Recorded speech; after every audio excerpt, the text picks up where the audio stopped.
میگم اوف اوف اوف اوف چقدر زیباست. میگه تو زیبایی، تو باهوشی، تو دانشمندی، اما اگر بی پول باشی به تو خواهند خندید. ببین این فلسفه زندگی من شد. برای اینکه پولدار بشم سعی کردم اینقدر قدرت داشته باشم که بگم من به شما نیاز ندارم، تا قیمتمو خودم مشخص کنم. از این بایاتی من اینو یاد گرفتم.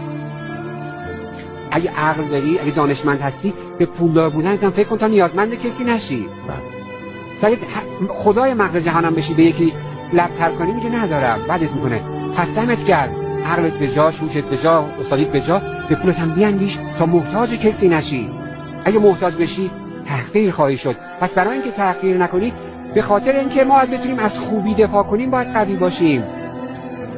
چرا ما باید ضعیف باشیم از خوبی صحبت کنیم؟ پولدار باش، خوب باش، پولدار باش، ببخش، به همه کمک کن. نه ضعیف نباشیم که بگیم خوبه جهان، نه قوی باش بگو خوبه. برای دفاع از خوبی باید قوی بود. درست. آدم ضعیف نمیتونه از خوبی دفاع کنه.